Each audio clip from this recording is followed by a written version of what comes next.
अयोध्या का जिक्र वेद पुराण में पावन नगरी के रूप में किया जाता है। यह पावन नगरी प्रभु श्री राम की जन्मस्थली है। प्रभु श्री राम के जन्म लेने के पश्चात अनेकों देवी देवता उनके दर्शन करने अयोध्या आया करते थे। यहाँ इक्ष्वाकु कुल के राजा रघु ने अपनी नगरी बसाई थी।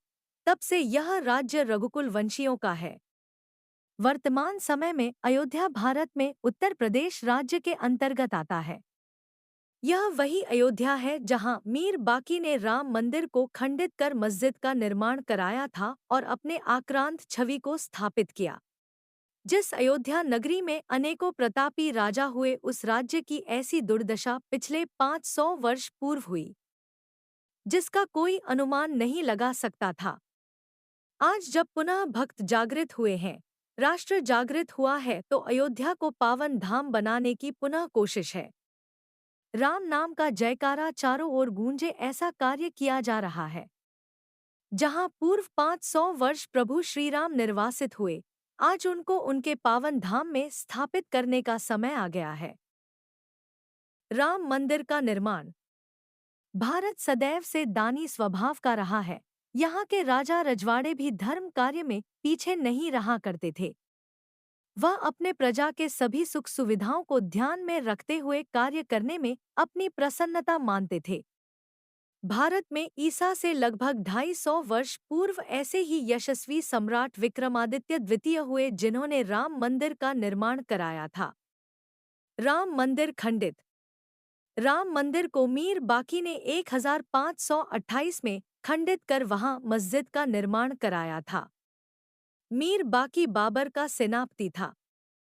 अपने राजा की प्रसन्नता के लिए उसने इस प्रकार का कार्य किया था। उसकी स्पष्ट मंशा थी दूसरे धर्मों की भावनाओं को आहत करना और अपना धर्म प्रचार करना। इसी उद्देश्यों की पूर्ति हेतु राम मंदिर को आधुनिक तोप का प्रयोग करते हुए खंडित किया था। मंदिर के दो पक्ष। प्रथम विवाद। जैसा कि स्पष्ट है, राम मंदिर को खंडित करके मस्जिद बनाया गया था। एक ही स्थल पर दो धर्म समुदाय के पूजा स्थल होना और उस पर अपना अपना दावा करना विवाद को जन्म देता है। क्योंकि दोनों पंथ की पूजा पद्धति भिन्न है, इसलिए यह विवाद 1853 में प्रथम बार मजबूती से देखने को मिला। इसके उपरांत निरंतर विवाद गहराता गया, जिसका समाधान 9 नवंबर 2019 को सर्वोच्च न्यायालय के हस्तक्षेप से हुआ।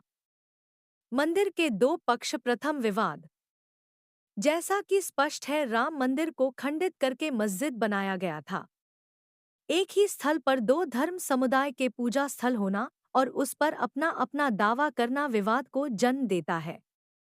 क्योंकि दोनों पंथ की पूजा पद्धति भिन्न है, इसलिए यह विवाद 1853 में प्रथम बार मजबूती से देखने को मिला। इसके उपरांत निरंतर विवाद गहराता गया, जिसका समाधान 9 नवंबर 2019 को सर्वोच्च न्यायालय के हस्तक्षेप से हुआ। बाबरी मस्जिद विध्वंस। राम भक्तों ने दीर्घकाल से मंदिर की मांग करते अपने सहनशीलता का परिचय दिया, किंतु कोर्ट प्रशासन कोई उनकी बात सुनने को तैयार नहीं हुआ। अपनी आवाज को प्रशासन तथा कोर्ट तक पहुंचाने के लिए बाबरी मस्जिद का विध्वंस किया गया। 6 दिसंबर 1992 यह इतिहास में शौर्य पराक्रम का दिवस माना गया है। इसी दिन बाबरी मस्जिद का विध्वंस कर अपने शांत स्वभाव के साथ अपनी शक्ति और सामर्थ्य का परिचय भी दिया गया। इसके उपरांत प्रशासन तथा कोर्ट सभी राम मंदिर के विषय में बात सुनने को तैयार हुए। 500 वर्ष का संघर्ष। राम मंदिर को मीर बाकी ने खंडित कर हिंदू मान्यता पर जो ठेस पहुंचाया था, उसकी क्षतिपूर्ति के लिए निरंतर संघर्ष किया गया। आज लगभग 500 वर्ष हो गए, जिसमें सैकड़ों बड़े आंदोलन तथा अनगिनत छोटे छोटे आंदोलन किए गए। यह संघर्ष अयोध्या से बाहर निकलकर पूरे देश और विश्व में फैल गया। राम को अपना आराध्य मानने वाले भक्तों ने इस आंदोलन में हंसते हंसते अपने प्राण तक न्यौछावर कर दिए।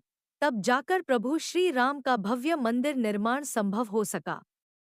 इस आंदोलन में हिंदू धर्म तथा राम को मानने वाले लोग शामिल हुए। बच्चे, बूढ़े, महिलाएं, सभी उम्र के लोगों का समर्थन रहा।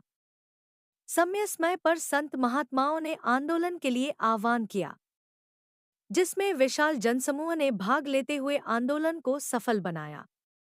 विश्व हिंदू परिषद आदि ने इसमें अग्रणी भूमिका निभाते हुए निरंतर राम मंदिर के लिए अलख जागते रहे। प्रथम कारसेवक का आंदोलन। कारसेवक शब्द संस्कृत से लिया गया है, जिसमें कर अर्थात हाथ, सेवक सेवा है, अर्थात वह सेवा जो खुद के हाथ से की गई हो। यह वॉलंटरी बेस पर होता है, यह निशुल्क सेवा की जाती है।